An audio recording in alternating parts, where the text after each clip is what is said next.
Hey guys, welcome to Living It Up Raw, and this episode is going to be all about this, the all new Yezdi Scrambler.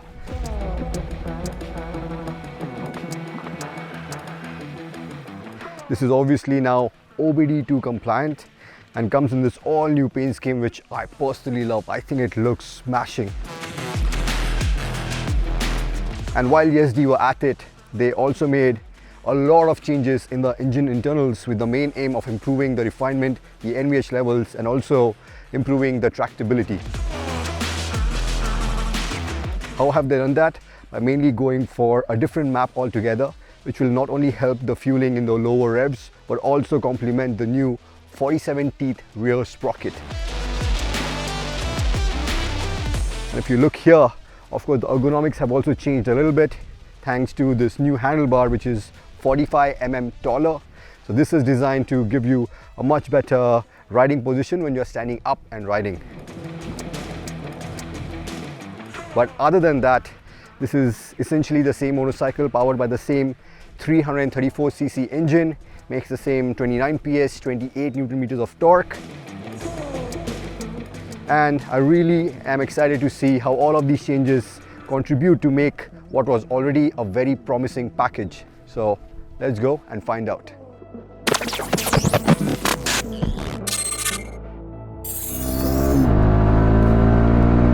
All right, the first thing I'm noticing after this new map has been installed is how much stronger this feels up top. Now the older bike, the way they tuned it was it had a lot of mid-range, a really strong mid-range. At the top it would kind of plateau, but now this, after this new map, feels a lot stronger up top, almost like the Adventure, and that in turn makes the Scrambler even more enjoyable because you have a much wider power band, you don't run out of juice that quickly, which obviously adds to the fun factor. Yeah, I love the way this exits out of corners now. Really nice.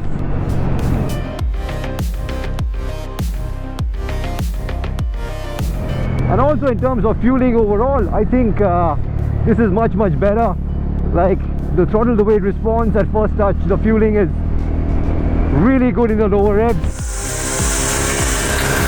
And also a lot more tractable, because on the older bike, yes, it was more tractable compared to the Adventure as long as you kept it above 3000 rpm. Below 3000 rpm it barely had anything, but this one definitely is much better. It's a lot more tractable, it has better low end, which should also make this a lot easier motorcycle to get along with in the city. And as always, I've always loved the way this handles, really quick on its feet, really agile, really light, which is a big boon for people who are looking at this as their first motorcycle, a first new motorcycle. Very easy to ride. The next thing, as I'm going over these bad roads, I'm noticing is the improvement in the ride quality. It really stands out. Now this was a big issue for a lot of you guys on the older Scrambler. The rebound rate on that was quite high, which is why it would kick you off the seat very often, and the only way around it was to bump up the preload so that you're in the more linear part of the shock of the spring, which was not as reactive. But now on this motorcycle, it seems to be working much better. We are still in the lower part of the shock in terms of preload, and still it's absorbing these bumps much better. The rebound rate has been set perfectly to give you really nice plush ride quality, and which should also work really well off-road, which brings us to the next part, which is the handlebar. As I'm riding this, yes, this has in turn also made the bike, the riding position when you're sitting down, a lot more upright, a lot more relaxed, kind of like the Adventure, which should make this a much more comfortable motorcycle to ride over longer distances. And yeah, as I'm going over these really sharp turns,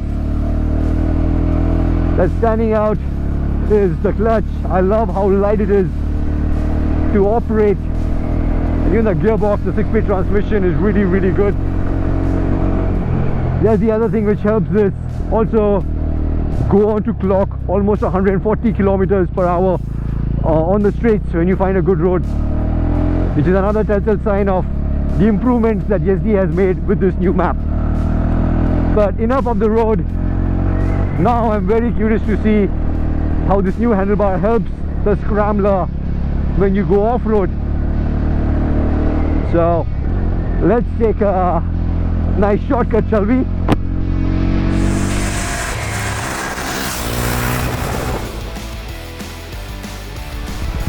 And straight away you feel the difference that these handlebars make on terrain like this, because now when tackling terrain like this, you feel so much more confident standing up and riding, which was not possible on the old Scrambler, which was more meant for, yeah, this kind of position. The handlebar was too low for you to feel confident on terrain like this, the rocky terrain. But now you can use your balance by standing up on the motorcycle confidently, and then suddenly you have a lot more access and confidence to use the tools that you have at your disposal, like long travel suspension and 200 mm of ground clearance at your disposal. Here we go. Oh yeah, the improved fueling, lower down, the bigger rear sprocket, they all make riding the Scrambler so much more fun here now off-road.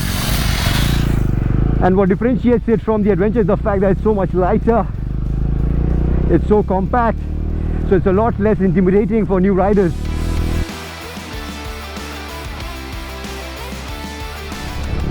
Makes it a very nice option for people who are keen on trying to ride off-road but were scared thus far. And last but not least, you also have, oh yeah, off-road ABS at your disposal, so you can stop the terrain like this by doing a nice little slide and also in time.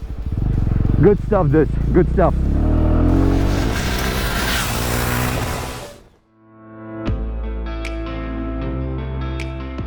So where can it improve? Well, first and foremost, the instrument cluster is exactly the same, which means the font is too tiny and very hard to read, and is especially difficult to read when the sun is right behind you and beating down on you. Next, you have tube type spoke rims and no main stand as standard. But in their defense, they do offer it as an accessory, but in my books, this should come as a standard, especially if you're someone like me and is purchasing this motorcycle to experience new trails. On the refinement front, yes, they have undoubtedly made progress, especially in terms of the mechanical clatter, which was very prominent on the previous generation motorcycle. Now it's a lot more subdued even at higher revs. But yeah, the vibrations do creep in first on the tank and then onto the pegs, starting in around 5000 RPM and climbing as the revs climb. But yeah, in the 5th and 6th gear, especially when you're cruising on the highway, they are not as prominent. They don't really get in the way. They're a lot more subdued. And last but not least, the fact that this is 5,000 rupees more expensive than the previous iteration of the same bike. But I honestly think that is more than justified given just how improved the new Scrambler is in terms of the suspension setup, which was a problem previously, in terms of the riding ergonomics now, which have been sorted, especially when you're standing up and riding with the taller handlebar. The fueling is so much better. The bike is a lot more tractable, lower in the revs, and is also really strong up top, especially when you're cruising on the highway. And man, does it look smashing in this paint scheme. So yeah, as far as the most core component of a Scrambler goes, the Yezdi Scrambler hits it bang on the head, which is fun, because this bike, it's tremendous fun, whether you're riding it on the road or here off-road.